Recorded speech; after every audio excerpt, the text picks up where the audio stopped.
and with your spirit. A proclamation from the Holy Gospel according to Matthew. Glory to you, O Lord. Jesus said to the chief priests and elders of the people, "What is your opinion? A man had 2 sons. He came to the first and said, 'Son, go out and work in the vineyard today.' He said in reply, 'I will not.' But afterwards changed his mind and went. The man came to the other son and gave the same order. He said in reply, 'Yes, sir,' but did not go. Which of the 2 did his father's will?" They answered, "The first." Jesus said to them, "Amen, I say to you, tax collectors and prostitutes are entering the kingdom of God before you. When John came to you in the way of righteousness, you did not believe him, but tax collectors and prostitutes did. Yet, even when you saw that, you did not later change your minds and believe him."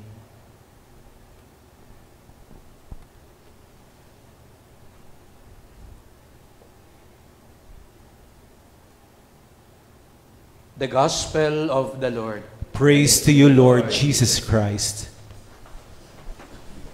Good morning, dear sisters and brothers, and once again, welcome to the celebration of our Holy Mass here at our mission station, St. John Paul II Mission Station here at Villa San Miguel. And we praise and thank the Lord for giving us this opportunity to be together to celebrate the love of God. And today also we begin the month of the Holy Rosary, and we are blessed here at our chapel, at our mission station, to have before us the pilgrim image of Our Lady of Guadalupe. She who said that, "Am I not here, your mother?" Kaya nandito rin siya ngayon bilang ating ina. Kaya bigyan natin naman ng welcome applause ang Our Lady of Guadalupe.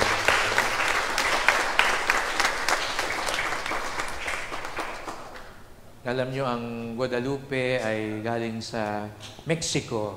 At ang Pong Nazareno ay galing din sa Mexico. Kaya gaya ng Antipolo, no, na kaya napansin nyo ang pagpapahiwatig nila, just like Our Lady, she is one like us. Hindi siya mistisa, hindi siya puti, kundi katulad din ng mga taga roon. At katulad din ng Senyor sa Quiapo na maitim, kayumanggi, na pinapahiwatig na hindi sila iba sa atin. So we ask the intercession of the Blessed Mother, especially for our families. And I hope during this month of the Holy Rosary, all the more we cultivate this devotion so that especially peace may dwell in our country and in our homes. Sabi nga ni Father Patrick Peyton, diba? The family that prays together, stays together. Ayan. So, italaga natin ito sa mahal na ina. As we go around, you will notice maraming mga bagay na sa kalsada na parang hindi matapos-tapos. No? Kagagawa lang, binubukal na naman. No? Lalo na ngayon, magpapanahon na naman ng, alam nyo na yun, no? Siyempre, mga project, no? Hindi na matapos-tapos. Kaya minsan napapatanong tayo, kailan kaya matatapos lahat ito, mga proyektong ito? Merong kaming kasamang seminaryan sa Quiapo na pinaghahanda na sa ordination. Kaya siya pinadala ron para sabihin sa akin ng mga formators, siguraduhin kong matapos niya yung thesis niya para maordinahan na siya.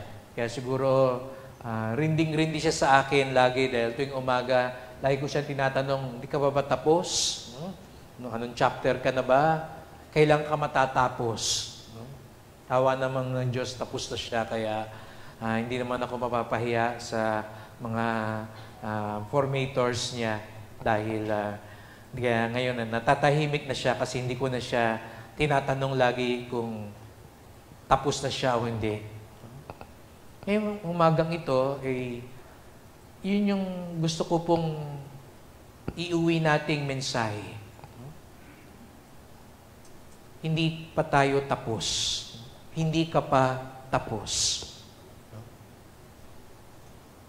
Simpleng mensahe, pero napakalalim ng pakahulugan ito sa atin sa buhay. Hindi ka pa tapos. Sabi mo nga sa katabi mo, hindi ka pa tapos. Ayan. Baka masungit yung katabi mo, sabi siya, tapusin kita dyan. No? Hindi ka pa tapos. No? Bakit ganun? No? Why did I say that? Why is this simple message our take-home message this Sunday? Two things. We heard the parable of the two sons. Sabi nga, the first son, the elder son, he was asked to go, and he said, I will not. Hindi, ayoko. But then later on, he had a change of mind and heart, and he went. The second son, di pa tapos siguro magsalita yung tatay. Yes, sir! Pero, bandang huli, hindi rin siya nagtuloy doon. Let's admit it, all of us have been in the shoes of the two sons. Lahat tayo naman, aminin natin, kahit ako, nagbago-bago rin tayo ng desisyon. Minsan, oo agad ang sagot mo, pero nang bandang huli, wag na lang. Patitiyak ko, meron nagplano kanina o kagabi, magsisimba tayo ha. Tapos nung nakitang umaambon na, wag na lang.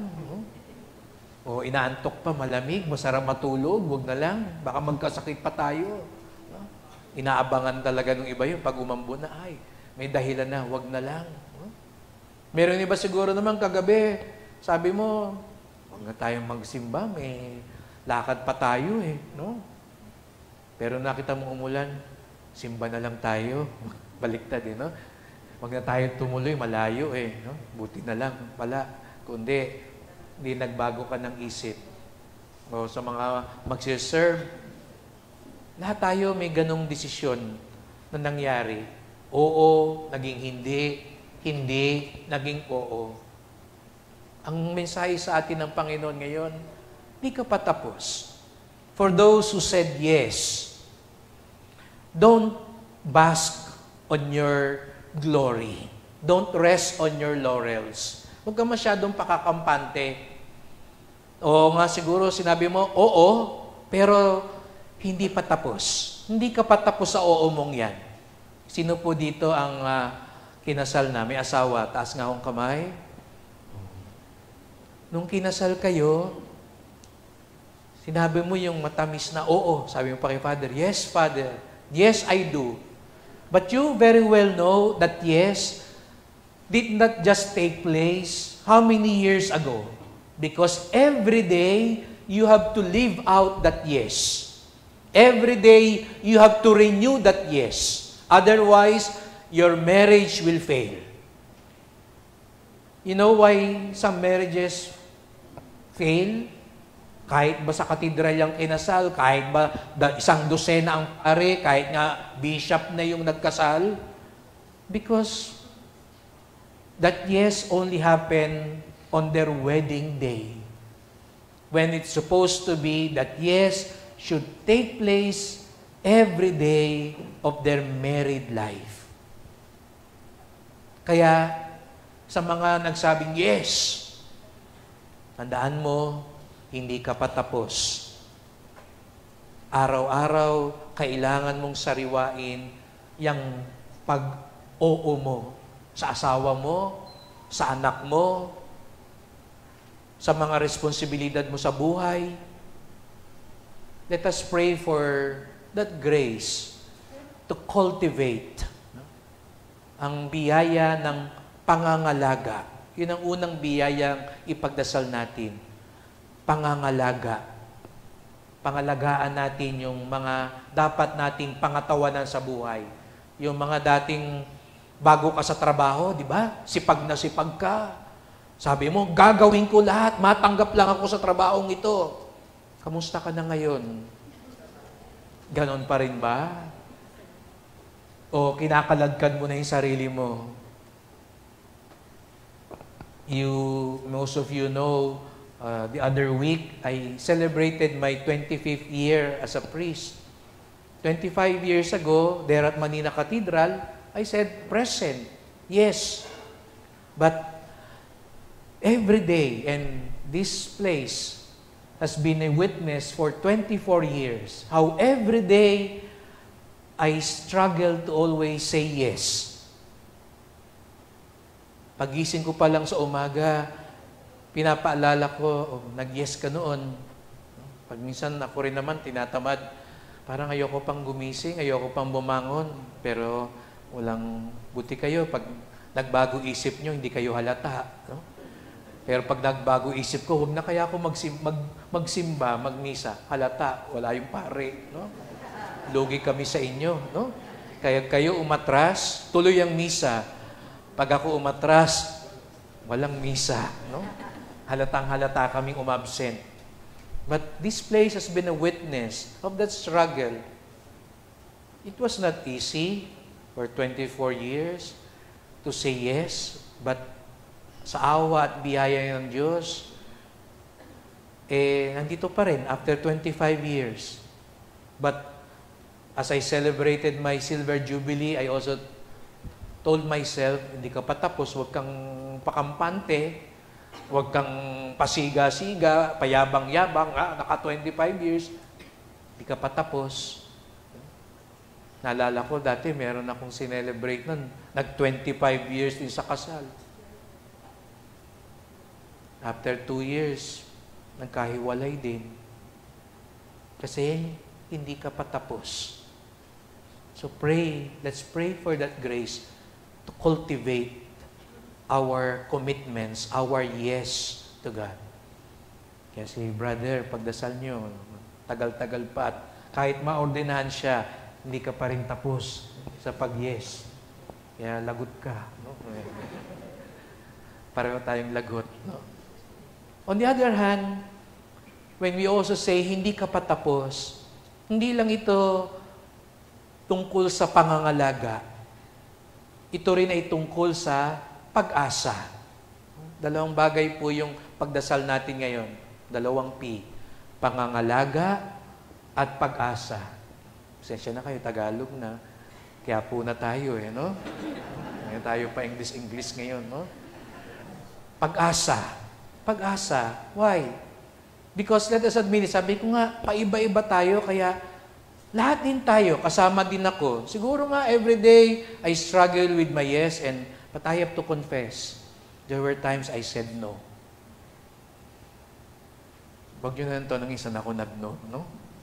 But I must confess, I also said no to the Lord in those 25 years.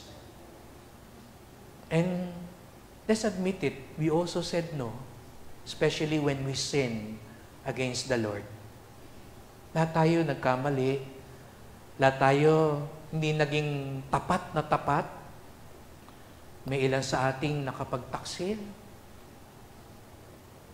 Nakain yung mga salita natin, napako yung mga pangako natin, natalikuran yung ibang responsibilidad natin. Lahat tayo dumaan doon, nagkamali, naiba, nalihis. Pero buti na lang, sabi sa atin ni Lord ngayon, hindi ka patapos. Kaya kahit nagkamali ka, may pag-asa pa. May pag-asa ka pa. Sabihin mo nga sa katabi mo, may pag-asa ka pa. Ayan na. Kaya huwag ka masungit. Na? Huwag ka masyadong paka-down. Kasi may pag-asa pa. Siguro nga, may mga pagkakamali tayo sa nakaraan. Meron tayong, ngayon, sising-sisi tayo. Bakit ko ba nasabi yun? Bakit ko ba nagawa yun? Bakit ko ba hindi nagawa yun? But don't imprison yourself with the past. Don't chain yourself with your mistakes. Kasi siguro nga katulad ng anak, ayoko. Pero he had a change of mind and heart. And that is the good news today. May pag-asa pa, hindi pa tayo tapos. The mere fact that we are all here, the mere fact that you're still alive, pinagsimba ka pa nga ngayon. Isa lang ibig sabihin nun, binibigyan tayo ng pagkakataon ng Diyos. Ituwid ang dapat ituwid, baguhin ang dapat baguhin, gawin ang dapat gawin. Di ka pa tapos. May pag-asa. And why? Why are we doing that? Why are we struggling? Bakit natin pinagsisikapang pangalagaan yung inumpisahan natin? At bakit tayo may pag-asa sa mga kabiguan natin? Dahil meron tayong babalikan. Kung tayo pabago-bago, paiba-iba, merong isang hindi nagbabago kailanman. Kaya buo ang ating loob. Because we have Jesus, the faithful one. In the second reading, we are told, He is the obedient Son of the Father, who emptied Himself. Siguro nga parang may nagbago kay Jesus. Dahil Diyos siya, ngayon nagpakatao siya, parang may nabago. Nabago yung kanyang uri. Ang sarap-sarap na niya sa langit. Naging tao pa siya. But in reality, nothing changed because His love, His obedience, His mercy remained the same. He is true God and true man, mapa-Diyos, mapa-tao, ganun pa rin yung pag-ibig niya sa Ama. Mapa-Diyos, mapa-tao, ganun pa rin yung pag-ibig niya sa atin. Kahit na sinaktan na siya sa krus, kahit sinaktan siya ng mga minahal niya, hindi pa rin siya nagbago. Kaya pala, pinangangalagaan natin at buhay ang pag-asa natin dahil alam natin meron tayong babalikan. Merong isang taong lagi nagsasabi sa atin at nagpapaalala sa atin, hindi pa tapos ang lahat. Hindi ka pa tapos. Kaya, huwag ka masyadong pakasaya-saya. Be vigilant. Cultivate that goodness you have in you dahil hindi ka pa tapos. On the other hand, do not despair. Do not lose hope. Do not give up. Even if you have a dark past. Even if at times you were stubborn and disobedient. Because we have Jesus, the faithful and merciful one. As we continue with this Mass, let us thank the Lord for that good news this Sunday. And that may the faithful and obedient Son always lead us back to the Father's will. Dahil magtatapos lang ang lahat kapag nakaharap na natin siya. Kaya tuloy lang, hindi ka patapos.